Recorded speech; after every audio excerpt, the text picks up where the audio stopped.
Thank you so much for being here with us, Sadguru. It's lovely to be here with you again. Yes, and also Horacio de la Iglesia, thank you so much for being with us today. We want to talk about, set the stage a little bit about what we're here to do today. The idea is that the lunar cycle, the moon, can influence people's behavior.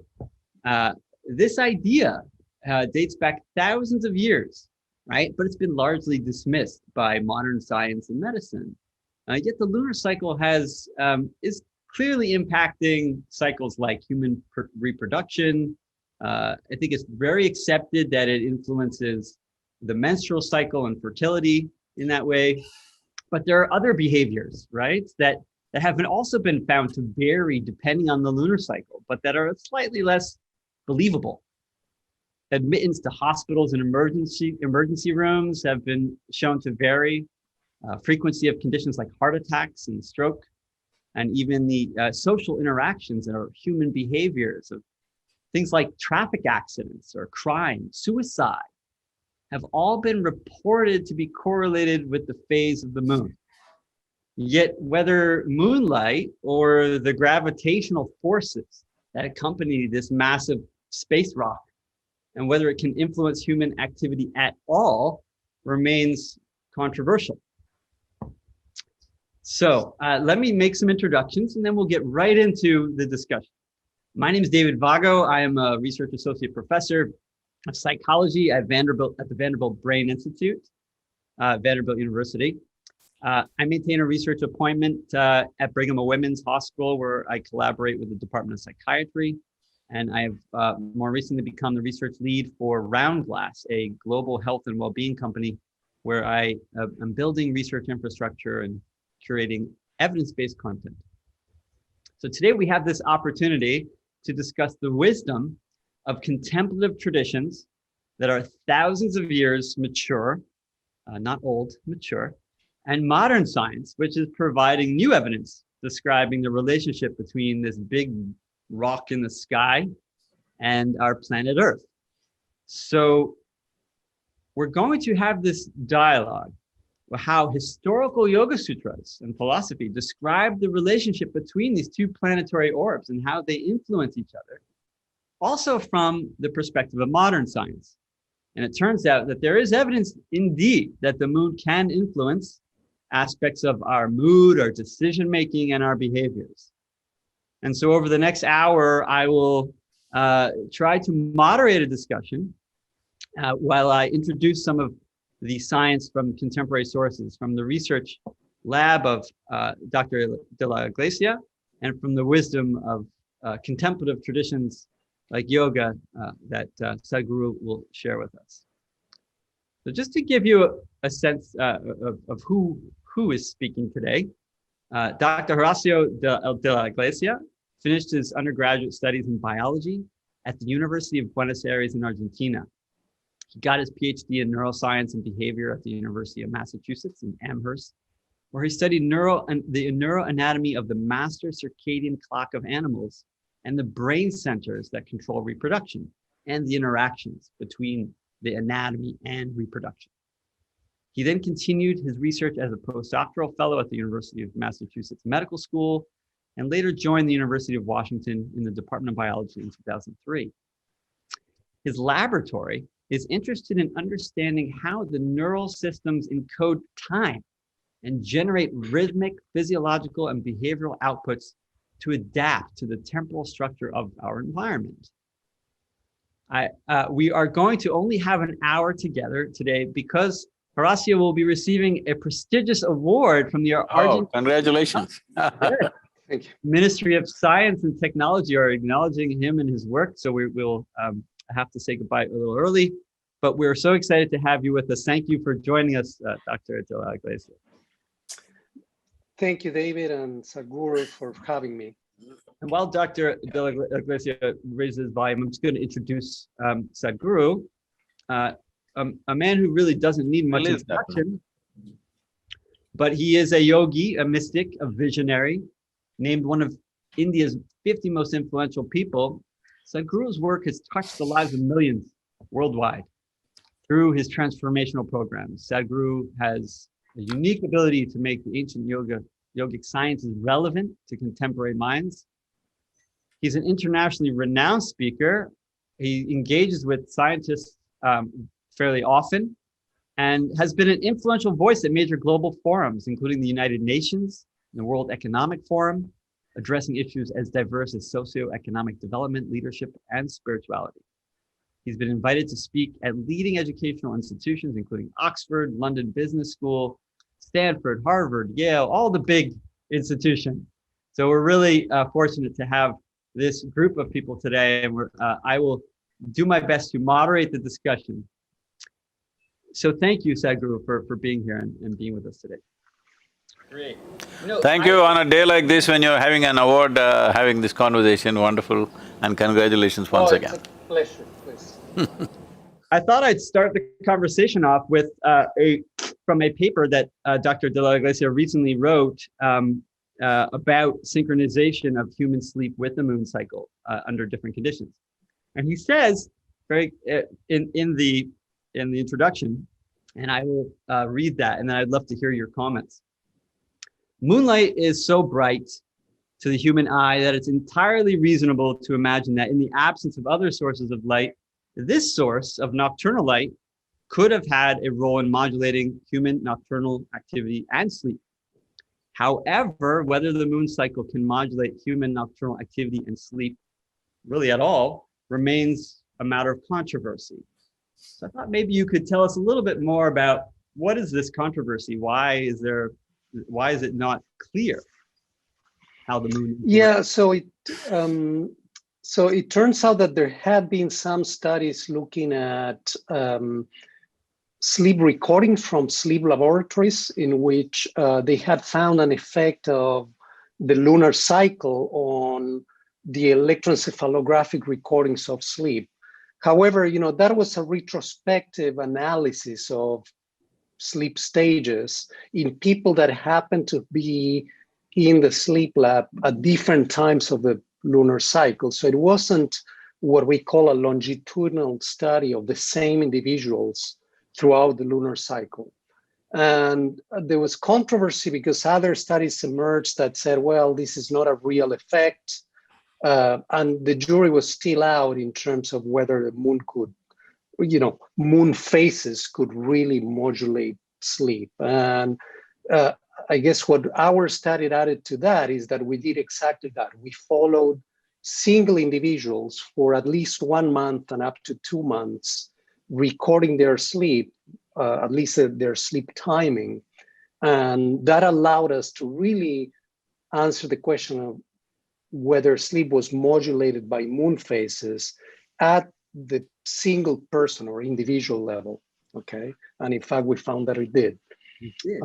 So I think the controversy was around the fact that the studies had not been designed to detect this.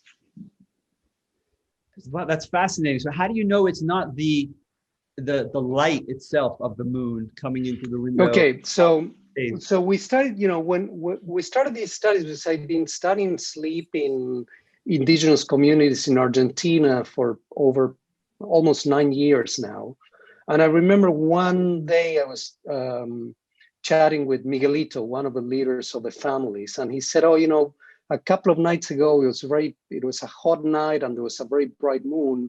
And I went swimming in the river with my wife. And I thought, wow, that's interesting. So I asked him, well, what else goes on moonlit nights? And he was full of stories, right? Moonlit nights or nights for fishing, for hunting, for social activity, for more sexual activity.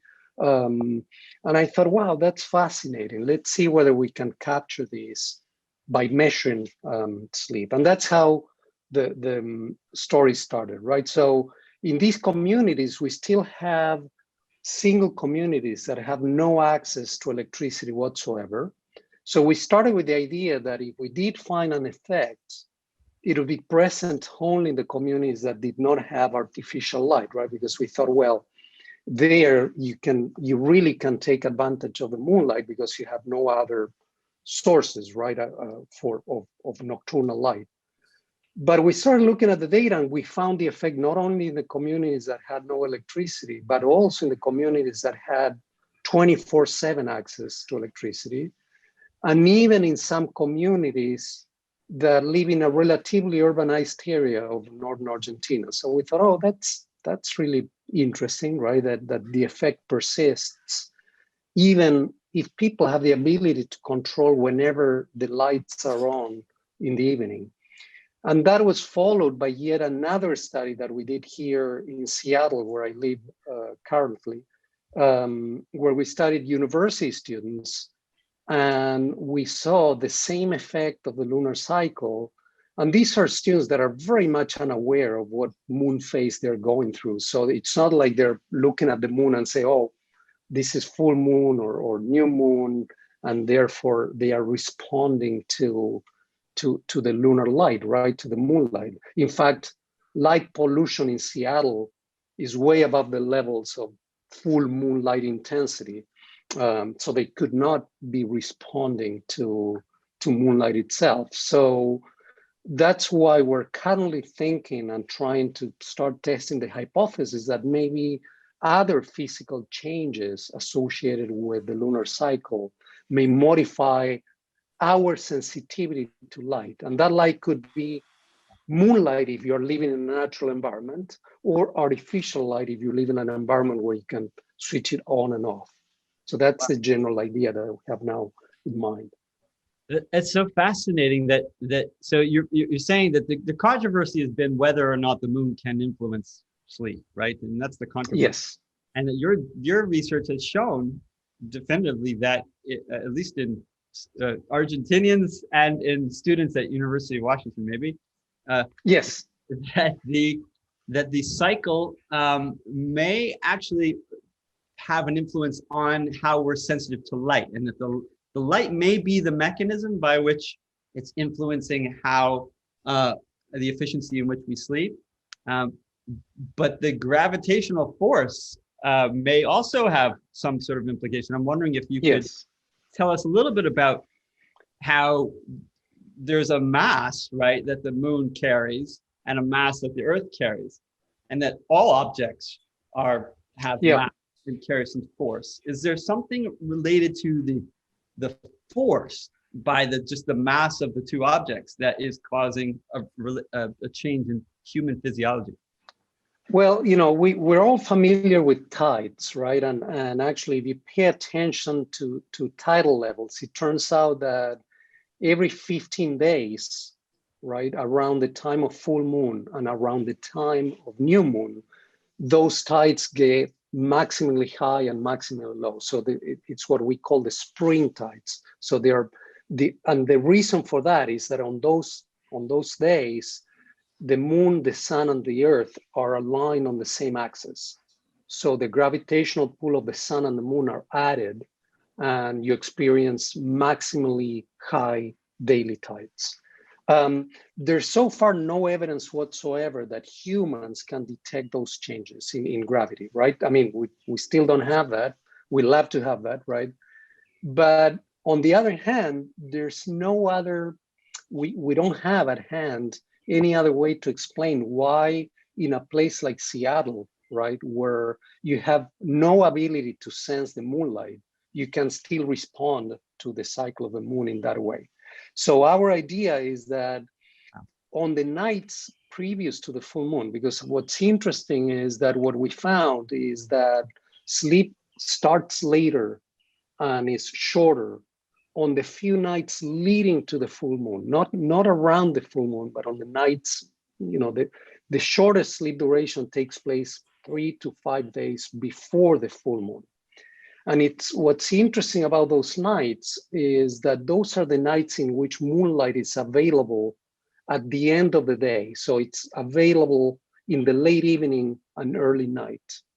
And if you think about the utility of moonlight, right, in terms of our, ancestors that were, hunter-gatherers, it's interesting to think that, in fact, it's much more useful to extend the daytime activity with the moonlight, right, than wake up in the middle of the night by the effect of the moonlight. In other words, if the moonlight comes out at 3 a.m., you're probably already fast asleep and you will not respond to that. It will not wake you up. However, if you're planning to go to bed around 8 p.m. in the evening and you suddenly see this bright source of light, you may actually stay up and continue whatever you're doing. And it's interesting because that's exactly what we do nowadays with our artificial light. We never use artificial light to advance the activity of the morning. We typically use it to extend the evening activity. So we think that in a way, artificial light has tapped into this ancestral effect of the moon on our sleep. But going back to your question of gravity, so the only explanation that we have so far is that probably that perception of gravity makes you more sensitive to that effect of evening light of keeping you awake.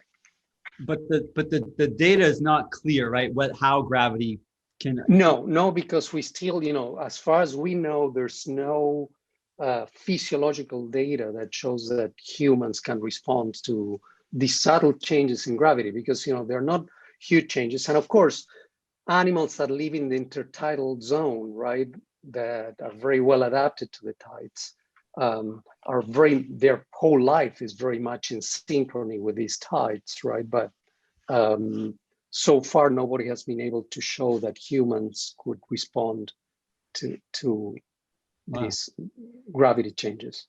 So maybe Sadhguru, you could provide some light from the yogic perspective. Clearly, there's a large, history of descriptions of how the moon can influence our physiology, but there's no evidence from modern science to show that gravity, at least gravity, specifically the forces that bring two masses together, can influence how our body and mind function. So I'm really curious about what the Hindu scriptures will say and how it can maybe motivate and inspire some more research. Namaskaram. See, when from the yogic perspective, if you look at it, one important arm of yoga, which is called as Hatha Yoga, simply means Ha means the sun, Tha means the moon.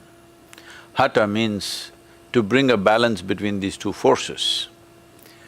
So, essentially, approximately 7 to 8 planets and the moon and the sun together have a significant influence on the making of life on this planet. This is how it is seen. In this, the sun, moon and the planet has the maximum impact. Well, the male population may be confused about it. I think the female population in the world, human population, has always been very much in sync with the cycles of the moon, and that's the basis of our birth and our existence right now. But apart from that, we do not see moon as just having some gravitational impact on us and its extra reflected light like this. We see moon as the basic element which holds Earth in its trajectory of rotation or the revolution around the sun.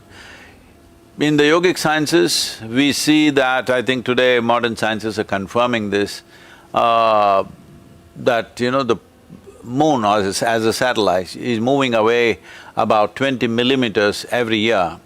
And when it moves beyond a certain point, it will start… its impact on the life on this planet will recede.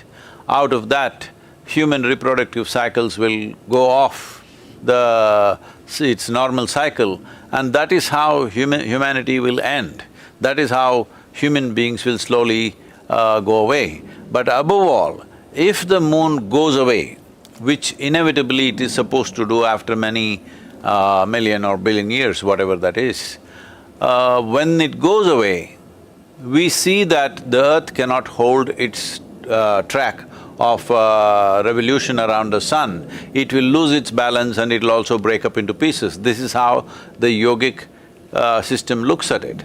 About its impact on our daily life, Well, I'm sure you are aware of this. India uses largely the Hindu calendar is either a lunar calendar in some parts of the country. Wherever there is matriarchy, there will be lunar calendar.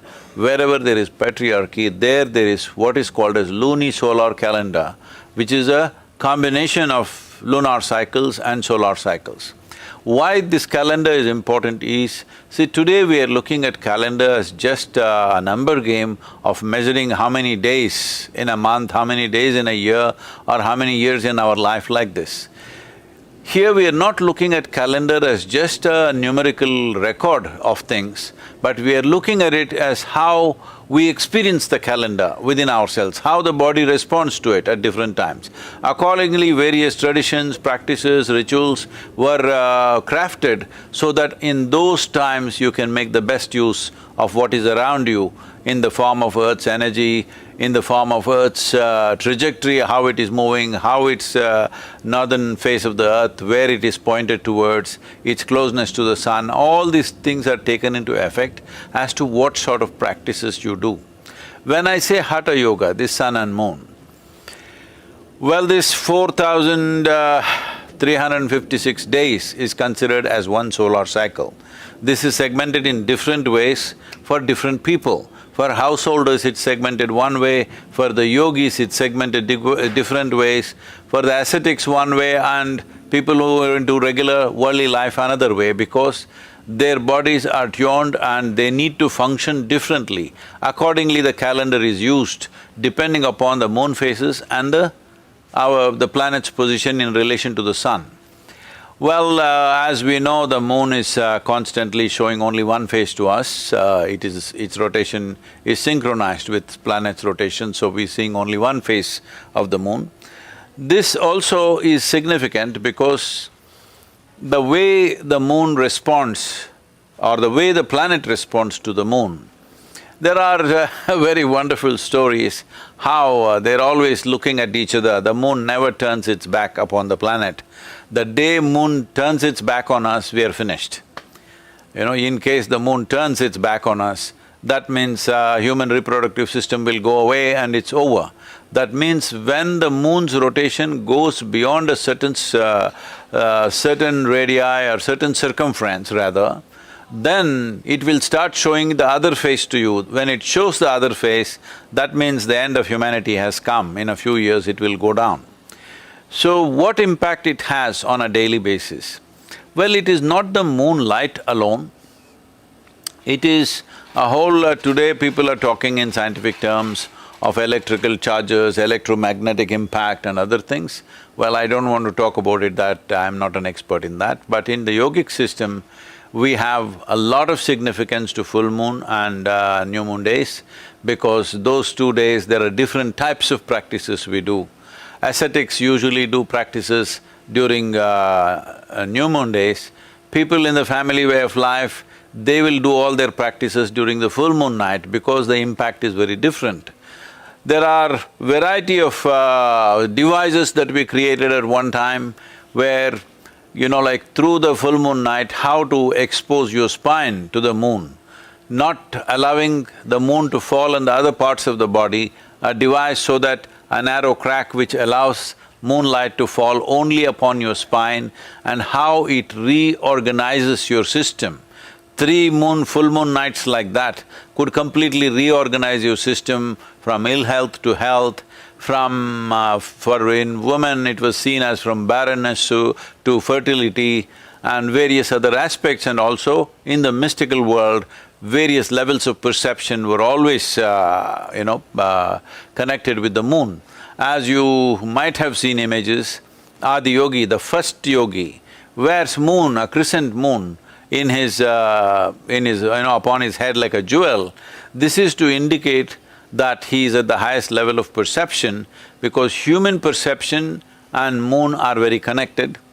Well, today in terms of medical terms, the doctors, you must translate this, but I'm saying in medical terms, we may see it as there is a certain level of neurological stimulus.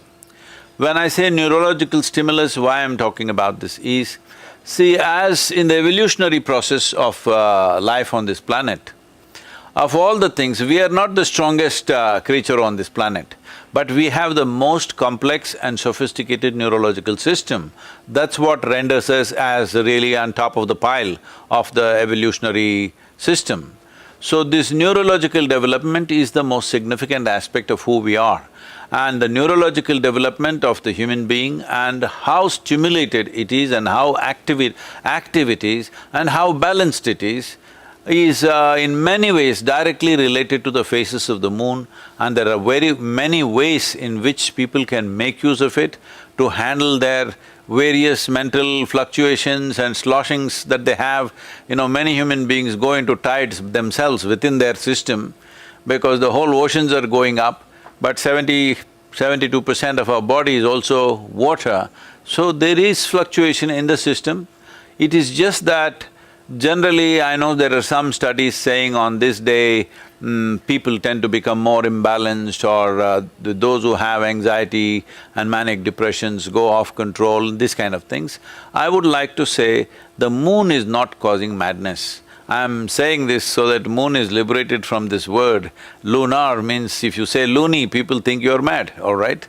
So, moon does not cause madness. Moon just pushes up your energy in a certain way. If your quality is joy, you will become more joyful. If your quality is love, you will become more loving. If you are meditative, you will become more meditative. If you have mental illnesses, that also gets enhanced. Whatever is your quality gets enhanced because of full moon. It is not causing any one particular quality in us, it definitely does not bring about madness. It is just that it enhances who you are on that day. Whatever is your quality finds a larger manifestation.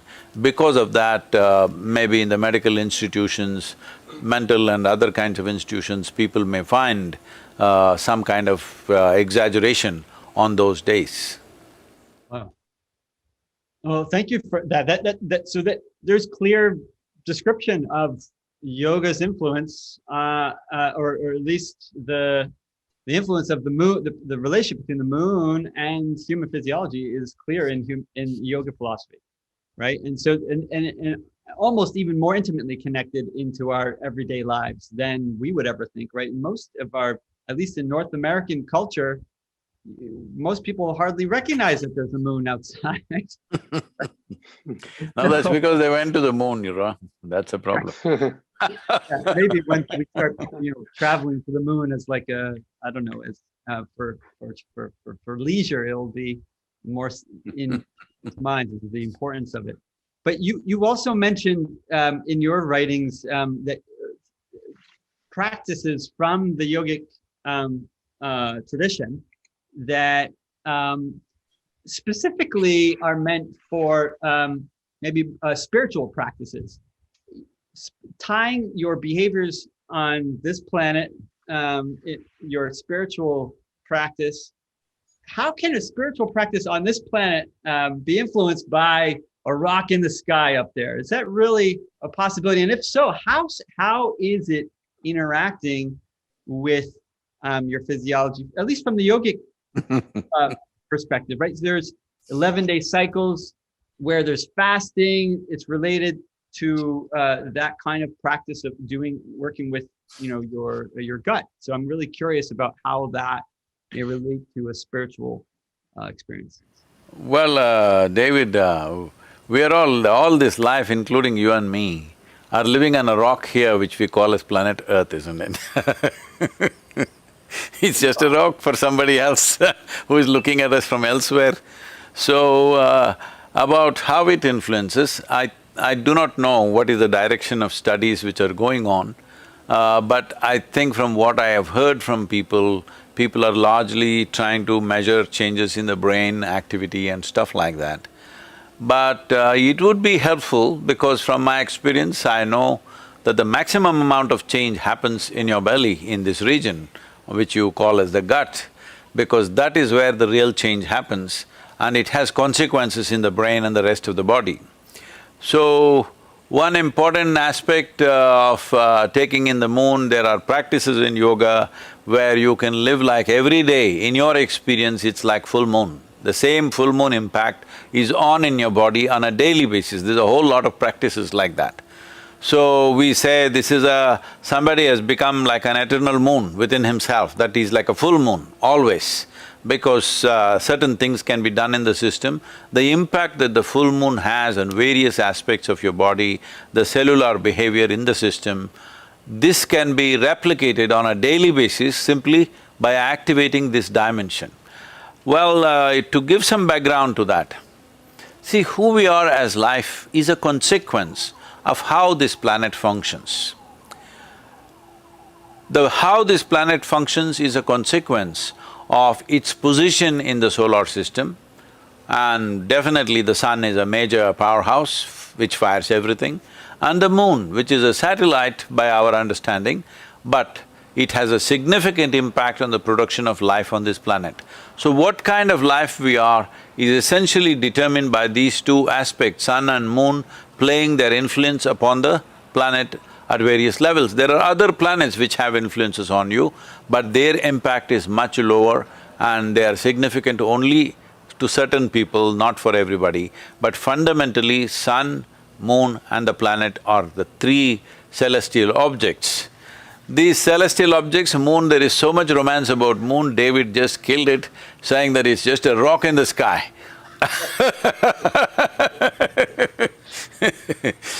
So many people have fallen in love on that day, David.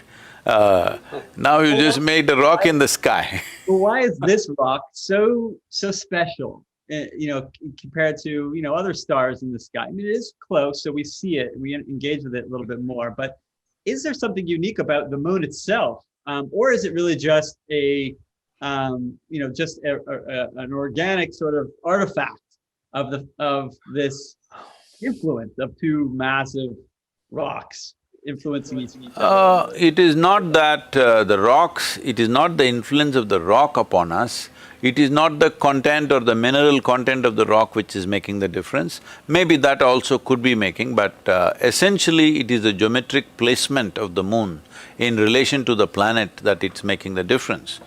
For example, there are numbers like this. I am not very good with mathematics, but let me tell you something. The distance between planet Earth and moon and the distance between planet Earth and sun is 108 times more, and the diameter is similarly 108 times more. There's a geometric proportion to this. You can look it up, I'm not very good with these numbers. But essentially there is a geometric relationship which is more important. That's why I was telling you, as the circumference increases, its influence will decrease.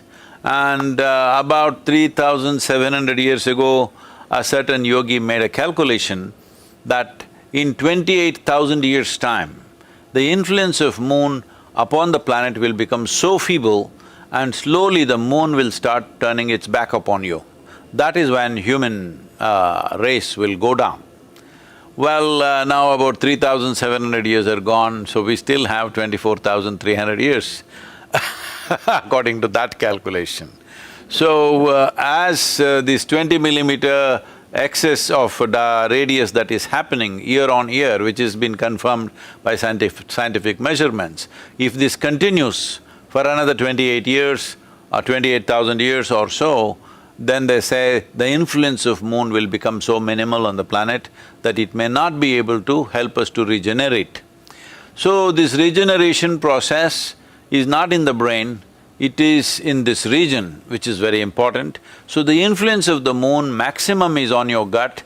So this is the reason in India there is a whole tradition on full moon day how you should eat, on a new moon day how you should eat, for every phase of the moon how you should eat on that day, both in terms of quality of food and the quantity of food, what you should do so that you can get maximum benefit of the moon phase of that time.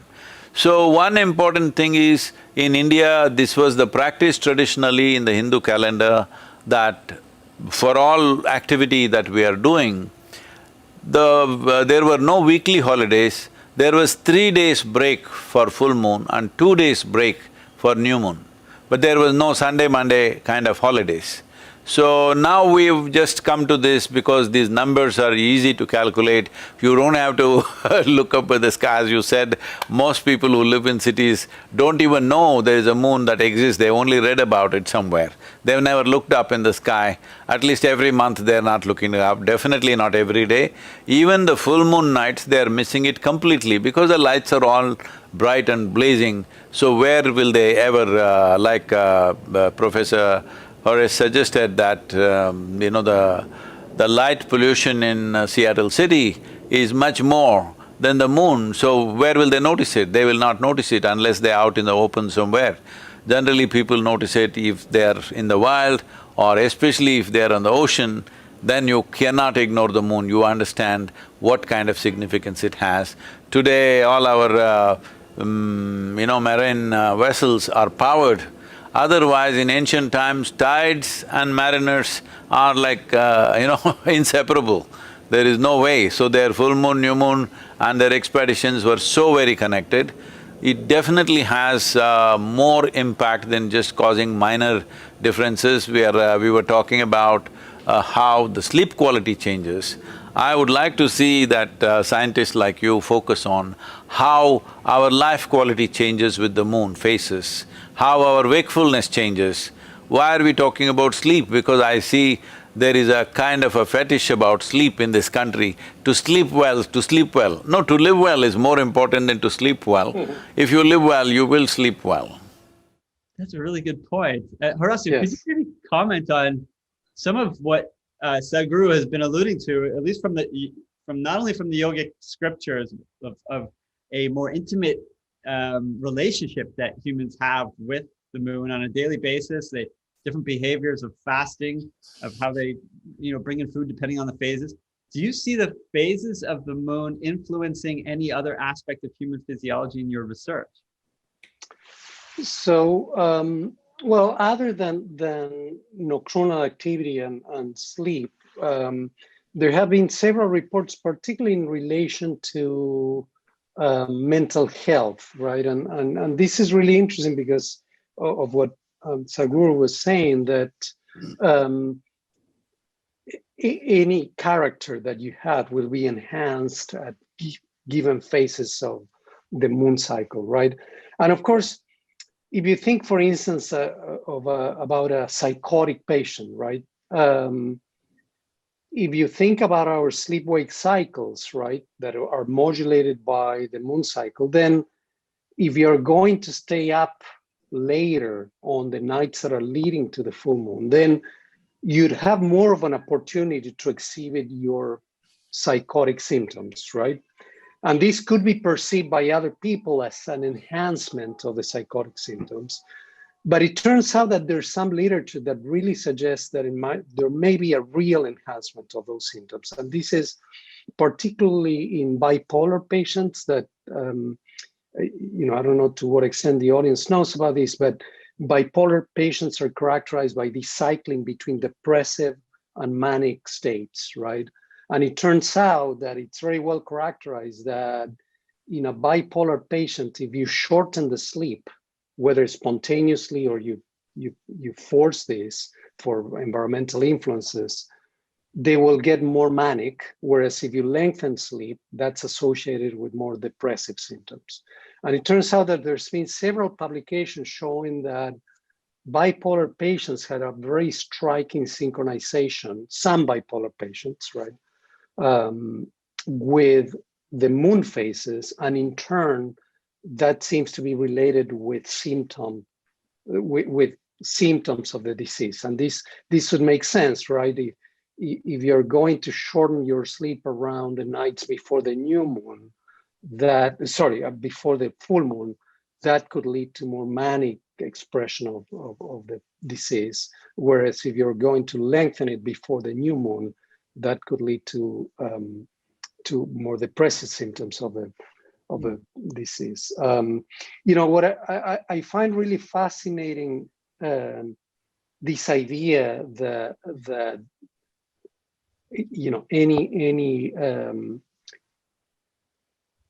any personal character that you have, will be enhanced by the moon cycle. And I guess, one one question that I was thinking about is there something special about the nights leading to the full moon in terms of preparation for that night of the full moon in the yoga culture, right? Because that's when we find that main effect, right? That sleep is more severely affected on the nights previous to the full moon, not on the night of the full moon itself. So I wonder whether there are some practices that are associated with those nights specifically, right? Or with those days in general. So anyway, I don't know if I answer your question, David, but Well, yeah, no, this is it. You're alluding to this. The question really is still unknown. How and Sadhguru, yeah. you also posed the question: how does the moon really influence behavior? We don't really understand that. At least the gravitational mechanism.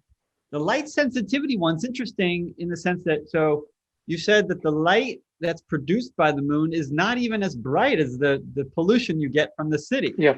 So why would you be more sensitive to that light, even through another mechanism like the gravitational force?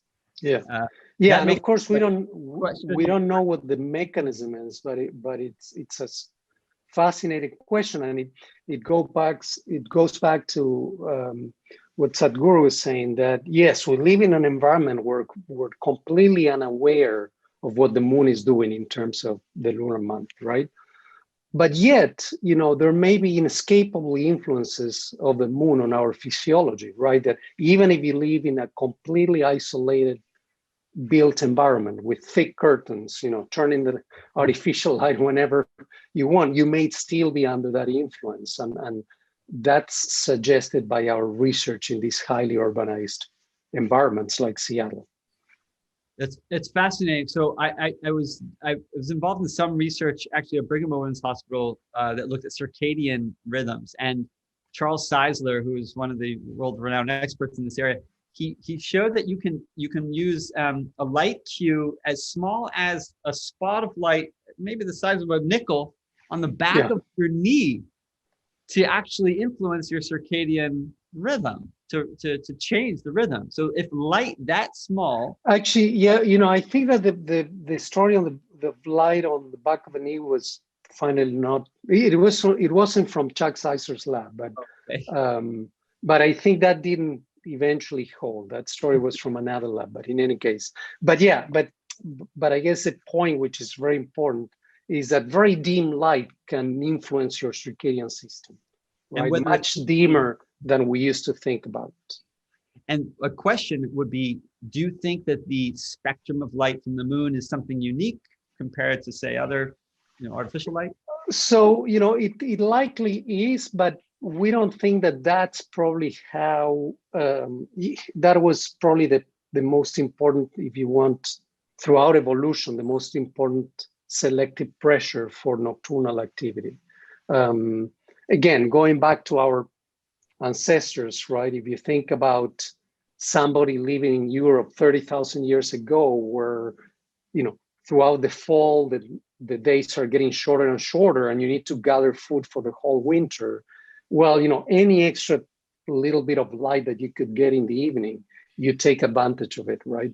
If you think from that perspective, that must have been a tremendous influence. And we have the latest records indicates that we have 300,000 years of human evolution on Earth, right? That effect of the moon has been there for 300,000 years, and it's, to me, it's almost intuitive that there may have been selective pressures from the moon throughout evolution to actually influence our physiology, right? Is there anything from the sciences to suggest that, because that's what Sadhguru was alluding to also, was that the moon is shifting on its axis, and so is our magnetic poles, and we know that is also influencing rhythms biologically and on Earth seasonally. So I'm wondering, it from your perspective, do you see any changes maybe over the last 30 years or so since you started doing this work, and how the moon's change in its spatial orientation is maybe influencing? No, not that I know, and I think 30 years would probably be very short. If we think about the timeline that Sadhguru was talking about, we're talking about almost 30,000 years, right? So half a lifetime probably will not capture that, right? At least as far as I know, I don't know of any studies that have looked at that specifically. But do you see a cautious kind of interpretation of what's happening with in astronomy, like how the moon is actually shifting is going to affect maybe some of the work that you're doing in circadian. Well, I guess eventually, if the moon cycle changes in its period, right, we should expect that our response to it will also change accordingly, right? Even if it is small changes, that would be a prediction that could be tested. But again, I don't know how big those differences will be, in our testable life, right? I mean, at least in my life, I don't think I'll see those changes. That understood. That's probably well said. I would ask, though, given our limited amount of time together, that Sadhguru had alluded also to the relationship of mysticism or spirituality and the moon with humans. And I know you've done some work with animals and melatonin. I'm wondering if you could, in the best way possible, to summarize that work.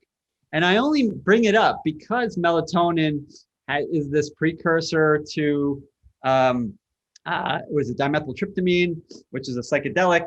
It's produced in the pineal gland, and it has all these implications for mysticism. So I'm wondering if you could talk a little bit about some of the work you've seen in that. Yeah, so we've done some studies in animals, and one study specifically where we studied the moon cycle in animals is with monkeys that are actually nocturnal, which are very rare. They live throughout South America. This is the only genus of monkeys that are truly nocturnal. And amazingly, these animals are heavily dependent on the lunar cycle, right? So it's kind of going back to what Sadhguru was saying, that, people that are connected with nature are very well aware, right, of what the moon does to them and how they depend on the moon, even for agriculture. People are timing when they plant and when they collect based on lunar cycles. Well, for animals, it's even more. And I don't think there's probably any single species that lives in the wild that is not somehow connected in its sleep and circadian rhythmicity with the lunar cycle, right? It would be very unlikely that that's the case. I'm talking about animals, right? I guess going to melatonin, of course, is this amazing signal for the brain of where your biological night is. And one of the things that we're trying to determine now is where the lunar phase has the ability of changing that biological night signal, which is melatonin. Melatonin is the most important signal for the brain in terms of when is it that it's a biological night, right? And we think that maybe one of the mechanisms by which the moon may change the timing of your sleep is by changing that nocturnal signal, right, that marks the beginning of the night. But there's still no evidence, neither from animal models nor from human models. We're kind of moving towards that in the next phases of these studies. But melatonin in general is it's produced by the pineal gland. Could you comment on? It's controversial in the sense that it's been thought of as like a mystical chemical. Yeah, I don't know how strong that evidence is. It's clearly an extremely important signal for the brain to know where your internal night is. And of course, part of the problem is that artificial light can acutely inhibit the release of melatonin. So we are every single day we're tampering with that natural nocturnal signal by getting exposed to even very dim levels of light. The light that you use to read a book next to your bed is sufficient to inhibit melatonin. So we're always sending the brain the signal that the night has not started, when in fact it has, right? Yeah, that's very helpful, just to give a sense of how the body has this internal endogenous clock, right? That helps keep our time within the same periodicity of a day, right? Day is Yes. 24 hours, but our natural rhythm is around 25 hours, right? Yes, yeah, exactly. And then there's this chemical in the brain that's released from, what Descartes referred to as the seat of the soul, and Yes. as the Egyptians, referred to as the eye of Horus. The only unilateral structure in the brain is In the brain. And it seems like a very interesting structure, and it's been implicated in mystical states only because there is some limited data, like Horacio is alluding to, that its data is not very convincing, but it is the data that does exist. It shows that it's a precursor to a chemical that's naturally occurring in the brain and is DMT. It's a psychedelic that's used for very short, intense psychedelic experiences. Mm-hmm. And so that's why I was thinking with Sadguru, you've been referring to the moon and working with the moon, the cycle of the moon specifically for spiritual purposes. You have shown, Horacio, that birds have daily variations in melatonin that disappear on full moon days. Is that right? Is that? No, that's not my work. Okay, but I was actually not aware of that. Well, there is some data that's showing that the fluctuations in melatonin vary on the lunar cycle. Is that something that you have observed in your work? Not yet. No, and we are actually gearing to do those experiments, those studies in human subjects, but we need to do that under laboratory conditions because of the fact that humans are very bad at exposing themselves to artificial light and erasing the natural signal of the night, which is melatonin. So in order to capture that, you need to put them in a lab where they remain very relaxed under very dim light, and then you can really see where is the natural melatonin signal sitting at in terms of noise. Wow. Well, David, the thing is, see, in the yogic system, there are simple processes with which, particularly on full moon nights, where you can get totally stoned out just on moonlight. Mm-hmm. There are processes to do that. And as you can see, I don't know what that DMT is, you can see I'm on it all the time. No substance from outside, it's from within. It is in some way, on one level, in the physiological level, the significance of yoga is to stay in tune with the sun and moon cycles in relation to the planet. That is the only way this life can be in balance and with least amount of friction within itself, because then the life's experience, as whatever the chemicals you're discussing, serotonin, melatonin, all this stuff, essentially you're saying chemistry determines the nature of your experience of life itself. So, to maintain that chemistry which is always blissful and ecstatic, moon and being aligned with the moon is a very important part of it. So, there are various practices associated with that. One thing I would like to request Professor Horace is if they can invest a certain amount of attention towards what is happening in the gut with the full moon, new moon, I think it may be far more easily measurable than what is happening in the brain, because what is happening in the brain, we see it only as a consequence. The real thing is happening in the gut. You may see certain effects in the brain. What is a consequence is one thing, but the process, the changes that are happening within the gut region is very big, and it is probably more easily measurable in my limited understanding of science, I'm saying, because what is happening is there more solid kind of stuff, it is more tangible, that maybe it is more easily measurable than what's happening in the brain. Yeah, that's a great idea, and there's a lot of research emerging on the importance of the gut, not just in general physiology and neuroscience, but particularly in circadian rhythms. So, and it is, there are definitely some physiological outputs that we could look at in our studies. So that's a great suggestion. Well, I think there are implications for this work, and this kind of dialogue and collaboration is really great. We are limited in our time together today. So in closing, are there any reflections that you want to reflect upon at this time? Horacio, maybe we could start with you, and then we can end with Sadhguru. Well, I guess, the main reflection is that we tend to think that we humans are very good at isolating ourselves from nature.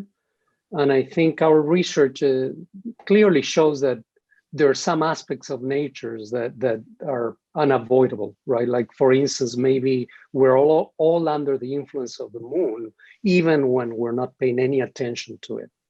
So that'll be my message too.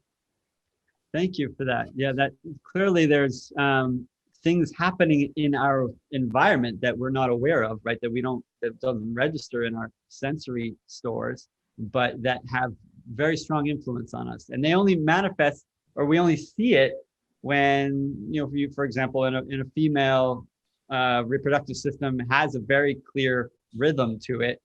And when there's one rhythm in one biological system and another rhythm in a very strong physical system, they're going to influence each other.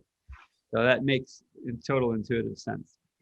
Sadhguru, please, I would love to hear, I think all of the audience would love to hear your reflections on how you think scientists continue to work with yogis and yogi philosophy to better understand the influence of moon on behavior and mood. See, I'm not… with all due respect, I'm saying this. See, there are many instruments which are being used to analyze this data that you gather. Well, it's… at least in my perception, it is well established, the most sophisticated instrument on this planet is the human mechanism itself. So, what is happening in the human mechanism? To measure that, do we have instruments which are sophisticated enough to what's happening there? So, why can't we do experiments where people who are in different… at least at a certain level of sadhana, their body itself is treated as an instrument of measurement, what is happening there, not necessarily taking their blood samples or neurological impulses and saying this and that. Yes, that is important at one level, but I'm saying beyond that, why don't we prepare people who the very body can be treated as an instrument, what it is saying, that is more important, because ultimately that is human experience also. So if we want the efforts of scientists to become a practical, implementable process, I think if we… I know this may be deflecting or deviating from how science has been till now, but I feel a time has come for that, because in the modern sciences, they clearly recognize there cannot be another gadget on this planet which is more sensitive, more sophisticated than human body itself. So, how to use that, if scientists can arrive at that, I think what is going at a snail's pace could go leaps and bounds, and this generation could benefit, not some other future generation. Okay. Yeah, that's a great idea. So now, and I apologize for having to leave early, but I really need to go to that Thank you, Doctor, ceremony. for this. Thank you very much, everybody, and it's been a great experience to hear you, Sadhguru, and all your wisdom and ideas. I already have at least a couple of ideas that are that may actually change how we go over our studies. So thanks a lot. Namaskaram. Thank you very much. Thank you so much, both of you, for participating today, and thank you all for listening and participating wherever you may be. May the moon have good influences on you all. And thanks a lot, David. Thank you, David. Thank you very much. And don't call it a rock, huh? Don't call it a rock. Okay. Namaskar. Namaskaram.